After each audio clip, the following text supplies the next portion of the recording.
What's going on, guys? It's Zach back with another video.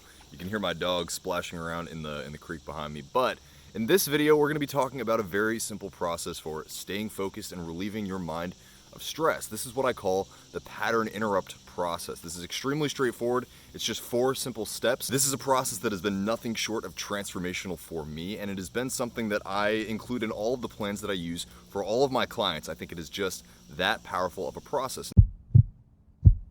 So, before we jump into this video, I do want to let you know that I do have slots available in my coaching program. Essentially, the point of the Vegan Strong Fit program is to optimize your mind, body, and spirit so you have all the tools and skills that you need to reach the next level in your mental health and your physical health, no matter where you're at, whether you're brand spanking new to the process or you are looking for that next level because you've already been pushing yourself. So if you're ready for that support, if you're ready for that accountability where you're at in your journey, click the link below, and whether or not you decide that you're ready for our program, that strategy session is totally free on us. So, pattern interrupt process. Let's jump in. Why do we need a pattern interrupt process? Well, for the majority of us, we are used to creating plans for the long-term future. We're used to creating plans for our physical health long-term, right? With our diet, with our workouts, what we're actually gonna do. Maybe within our career, within our business, we have a plan, right? We have the big picture vision that we've then broken down into the daily tasks that we need to succeed long-term. The problem usually shows up in the moment to moment. What do we actually do once we experience the challenges, right? When we experience the frustrations, the hurdles on the road to achieving success the way that we want to? Well, a lot of the time when this happens, it's very easy for us to revert back into animal mode, right? Into fight or flight mode. Now, nature conditioned us to have these very physiological responses to external world challenges. However, in today's day and age, the ability to do combat with a physical enemy, the ability to run really fast away, these are not reactions that are really going to serve us in situations that are, business relationships or a relationship with your coworker or your spouse, for example. In these kinds of situations, the thing that's going to help us most is awareness, an awareness of the objective reality of the situation, right? What is the other person's actual intention? What implications does that actually have on me if I don't get my way? If I do intend to get the best case scenario outcome for myself, it's probably going to be because I was calm, I was relaxed, I was able to contain myself and control my intentions. And in order to have this kind of control over our mind, what we need to find is the calm and balance within ourselves in the moment to moment when these challenges actually show up. Now, there's 1,000,001 ways to do this kind of stuff, but I have come up with a 4-step process that is extremely straightforward, and you can remember it pretty much any time you are in one of these situations. So, step number 1.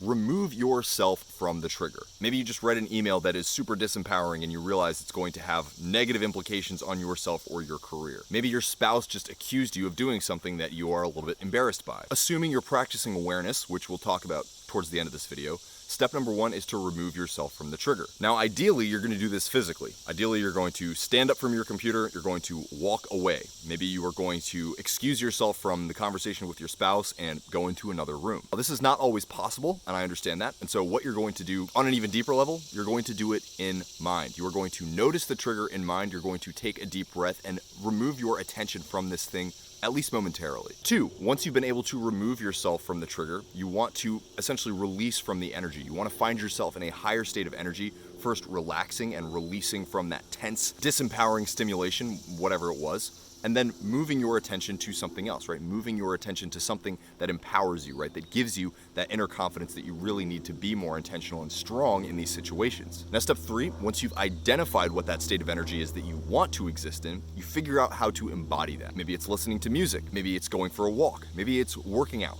Maybe it's going and playing with your dog for a little while. You're gonna do whatever you can to get yourself into an empowered state of energy, right? One where you feel a high sense of confidence and self-control that you can then use that state of energy to come back into the challenge and experience it from a whole different perspective. Which brings us around to step number 4. Re-enter the challenge once you have brought yourself to the state of energy that is really empowering for you. For those of you that are familiar with David Hawkins' work, David Hawkins is a psychologist who's written a couple books, most famous being Power versus Force and Letting Go. He essentially put all of the states of consciousness in a chart, right, which associates it with a different state of energy, right? Higher states of energy being things like love, acceptance, lower states of energy being things like shame or guilt. Now, pretty much all of us can accept that in lower states of energy, it's harder for us to make decisions that are more in alignment with a better outcome, if that makes sense. It's a whole lot harder to have a productive conversation with your spouse or somebody else that you have an intimate relationship with if you are in a state of shame, if you are in a state of anger, even if they aren't necessarily reflecting those emotions, any kind of interaction that you have, well, 50% of that is coming from you in your angry state, the outcome that you all create is probably not going to be so good. If you have a high level of awareness, you can probably look back on a lot of the interactions that you've had while you were sad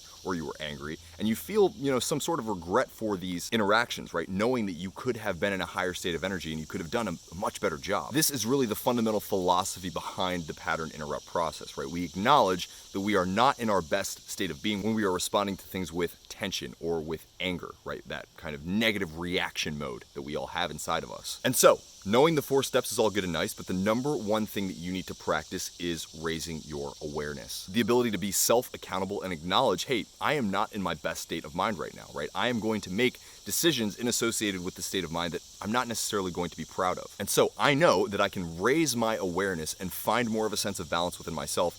Thus, I can be more intentional and significantly more confident in the decisions that I make from those new states of mind. And so, practice raising your awareness, practice the 4 steps in the moment to moment. I have a ton of videos on this stuff on my channel, so if you want to know more about the pattern interrupt process or raising your awareness, go ahead, hit that subscribe button, hit that little notification bell so you know when my videos come out. And like I said, if you want some deeper help with this stuff, you can sign up for a coaching call with me, totally free below this video. We'll talk about what your goals are, what the biggest challenges you're facing are right now, and how to bridge the gap. Until next time, my friends, I hope this was helpful. Much love, peace, namaste, and I will talk to you later.